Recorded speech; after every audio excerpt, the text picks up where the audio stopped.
এই মুহূৰ্তত এটা ডাঙৰ খবৰ লৈ আনিছো আজিৰ বিধানসভাত মুখ্যমন্ত্ৰীগৰাকীয়ে ৰাজ্যবাসীৰ বাবে কেইবাটাও বৃহৎ ঘোষণা কৰিছে এই ঘোষণাত আছে কৃষকৰ পৰা ৰেচনলৈকে ভাল খবৰ আৰু সমান্তৰালভাৱে লাখপতিৰ পৰা আৰম্ভ কৰি বিদ্যুৎ বিল পৰ্যন্ত আছে কেইবাটাও বৃহৎ ঘোষণা এই ঘোষণাত লৈ আহিছো কি উল্লেখ কৰিছে মুখ্যমন্ত্ৰী ডক্টৰ হিমন্ত বিশ্ব শৰ্মা বিধানসভাৰ মজিয়াত আজিৰ দিনটোত কেইবাটাও বৃহৎ ঘোষণা মাজুলী দলঙক লৈ ভাল খবৰ পাব 28 তাৰিখে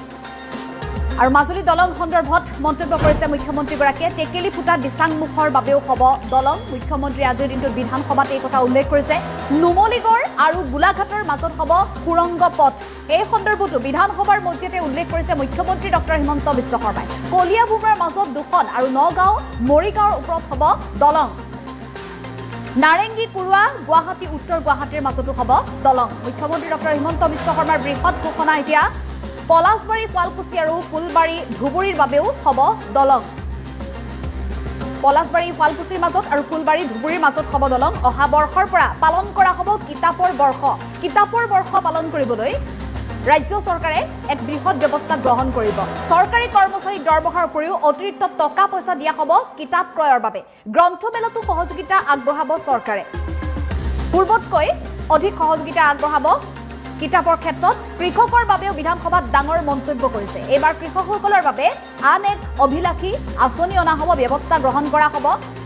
ধান আৰু সৰিয়হৰ ওপৰত কেন্দ্ৰীয় MSPৰ উপৰিও ৰাজ্য চৰকাৰে দিব ধন এই সমষ্টিতে হাইস্কুলসমূহৰ বাবে দিয়া হ'ব 8 কোটিকৈ টকা ৰেচন কাৰ্ডত প্ৰথমবাৰৰ বাবে দাইল চেনি বজাৰ মূল্যতকৈ 10ৰ পৰা 25 টকা কমকৈ দিয়াৰ সিদ্ধান্ত গ্ৰহণ কৰা হৈছে মহিলা উদ্যমিতা আঁচনিক লৈও ডাঙৰ সিদ্ধান্ত গ্ৰহণ কৰিছে মুখ্যমন্ত্ৰীগৰাকীয়ে আজি বিধানসভাত এই কথা স্পষ্ট কৰি দিছে 27 লাখ মহিলাক 3 বছৰত 50,000 টকাকৈ প্ৰদান কৰি লাখপতি বাইদেউ অধিক গঢ়িব এতিয়া চৰকাৰে ৰাজ্যত প্ৰতিগৰাকী মহিলা এতিয়া স্বাৱলম্বী হ'ব পাৰিব বিহালীত 1 এপ্ৰিলৰ পৰা লাখপতি বাইদেউৰ ধন প্ৰদান কৰিবলৈ আগবাঢ়িছে আৰু বিদ্যুৎ বিল 1 এপ্ৰিলৰ পৰা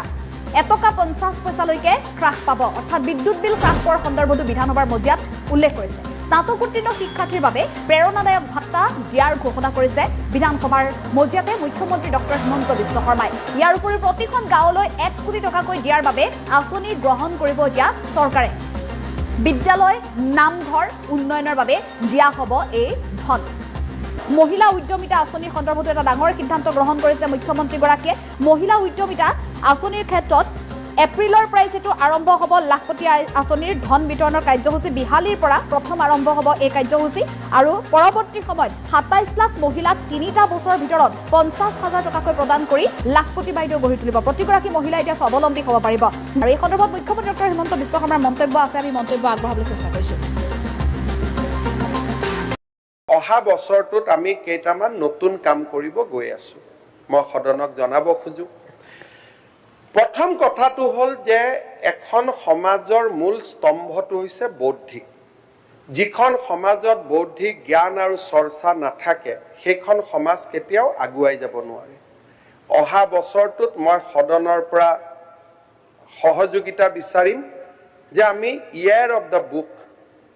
কিতাপৰ বৰ্ষ আমি পালন কৰিম হেমকোষ অভিধান চন্দ্ৰকান্তৰ অভিধান এইবিলাক আমি প্ৰিন্ট কৰিম সমাজৰ মানুহক আমি বিতৰণ কৰিম যাতে পুৰণা কিতাপ বুঢ়িয়াৰ সাধু চৰকাৰে কৰিব চৰকাৰী কৰ্মচাৰীক আমি অতিৰিক্তকৈ দৰমহাৰ লগত টকা পইচা দিম যাতে কিতাপ কিনিব পাৰে আৰু বুক ফেয়াৰ পাতিবৰ কাৰণে আমি সহযোগিতা কৰিম we want to create a society based on intellectual activity আৰু ইয়াৰ বুকৰ প্ৰতি মই আপোনালোকৰ সহযোগিতা বিচাৰিছো দ্বিতীয়তে দেৱব্ৰত শইকীয়া ডাঙৰীয়াই ধান সৰিয়হ কিনাৰ কথা তেওঁ আমি টাৰ্গেট ৰিচ কৰিব পৰা নাই বুলি কৈছে অসমত টাৰ্গেট কিমান আছে আমি কোনেও নাজানো কিন্তু 600 টকাৰ পৰা 2300 টকা দিয়াৰ পিছত আমি যিমান ধান পাব লাগে ডেফিনেটলি আমি সিমান ধান পোৱা নাই কিন্তু কৃষকসকলে কয় যে উই আৰ হ্যাপি যদি চৰকাৰক দিয়া নাই প্ৰাইভেট মিলক দিছে দামটো তেওঁলোকে এটা লেভেলত পাইছে অসমৰ কৃষি অৰ্থনীতিৰ বিকাশ হৈছে যি গোটেই মূল্য বৃদ্ধিৰ কথাটো যত আমি আনিব খুজো যে সমাজত মূল্য বৃদ্ধি হয় এইবাৰ আমি প্ৰথমবাৰৰ বাবে চেষ্টা কৰিছো যে ৰেচন কাৰ্ডত আমি দালি নিমখ চেনি বজাৰতকৈ অন্ততঃ 20-25 টকা তলৰ দামত আমি দিব পাৰোঁ। বিত্তমন্ত্ৰী ডাঙৰীয়ানীক মই অনুৰোধ কৰিছোঁ যে আপুনি এইবিলাক কথাত বাজেট বনাওঁতে ইউ এক্সামিন। মহিলা উদ্যমিতা আঁচনি মানুহে মোক কৈ আছে 10,000 টকাটো প্ৰমিছ কৰি আছে, দিয়া নাই। হিমন্ত বিশ্ব শৰ্মাই মুখত কথা যদি কয় তাৰ পৰিৱৰ্তন নহয়। আমি 10,000ত ৰাখিব খোজা নাই। 27 লাখ মহিলাক এই বছৰ 10,000, অহা বছৰ 25,000, তাৰ পিছত আমি 50,000লৈকে লৈ যাব খুজিছোঁ, যাতে আমি সঁচা অৰ্থত লাখপতি বাইদেউ আমি নিৰ্মাণ কৰিব পাৰোঁ। 1 এপ্ৰিলৰ পৰা বিহালীত কেতিয়া দিবগে এইটো 1 পইচাটো? এপ্ৰিলৰ পৰা বিহালীত আমি তাক আৰম্ভ কৰিম। আপোনাৰ তাত দেৰি কৰি দিম, 1 এপ্ৰিলত আমি বিহালীত আমি ইয়াক আৰম্ভ কৰিব খুজিছোঁ। আজি আপোনালোকক মই নিমন্ত্ৰণ কৰিছোঁ যে 1 এপ্ৰিলৰ পৰা আমি বিহালীত আলোচনা কৰিম, ইয়াক আৰম্ভ কৰিম। আজি প্ৰথমবাৰৰ বাবে 3টা বছৰ APDCLত কণ্টিনিউৱাছ প্ৰফিট হোৱাৰ পিছত এইবাৰ আমি 1 মে'ৰ পৰা বা 1 এপ্ৰিলৰ পৰা ইলেক্ট্ৰিচিটিৰ দামো অন্ততঃ 1 টকা, পৰৱৰ্তী সময়ত আৰু 50 পইচা আমি লাহে লাহে এতিয়া কমোৱাৰ প্ৰক্ৰিয়া আৰম্ভ কৰিব খুজিছোঁ। ডিগ্ৰী পাছ কৰা ষ্টুডেণ্ট এজনে পৰীক্ষাত ইণ্টাৰভিউ দিব লাগে, পৰীক্ষাত দিব লাগে, বিভিন্ন জেগাত যাব লাগে, দেউতা মাৰ পৰা টকা খুজিব নোৱাৰে। অন্ততঃ এবছৰৰ কাৰণে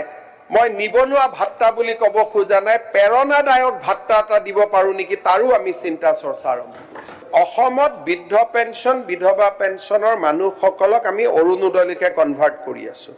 বিধৱা পেঞ্চনৰ 3 লাখ মহিলাক আমি ইতিমধ্যে বিধৱা পেঞ্চনৰ পৰা কাটি অৰুণোদয়ত যোগ কৰি দিলোঁ। 1200 পাই গ'ল তেওঁলোকৰ, 1250 আৰু বাঢ়ি গৈ থাকিব। গতিকে প্ৰথমবাৰৰ বাবে আমি এখন নতুন অসম নিৰ্মাণৰ কামত আগবাঢ়িছোঁ। ৰাজনৈতিক সমালোচনা যিয়ে নহওক কিয়, অসমৰ শান্তিৰ পৰিৱেশ, অসমৰ প্ৰকৃত পৰিৱেশ একোজন মন্ত্ৰীয়ে, একোজন বিধায়কে যেনেকৈ 30 কোটি টকা PWৰ কাৰণে খোজে, 20 কোটি খোজে, অসম মালা খোজে, সিয়ে প্ৰমাণ কৰে যে এইখন চৰকাৰৰ সক্ষমতাৰ ওপৰত আজি মানুহৰ কাৰো সন্দেহ নাই। অসম মালাৰ ডাঙৰ ডাঙৰ ৰাস্তাবোৰ কেতিয়াবা ৰাজ্য চৰকাৰে বনাব পাৰিব বুলি কোনোবাই কল্পনাও কৰিছিল নেকি? আজি জলজলিৰ দৰে ব্ৰিজ আমাক খুজি আছে। আগতে মানুহে কৈছিল বাঁহৰ ব্ৰিজ এখন বনাই দিয়ক। আজি সক্ষমতাৰ ওপৰত কাৰো সন্দেহ নাই যে কৰিব খুজিলে ই বেটাই কৰিব পাৰে।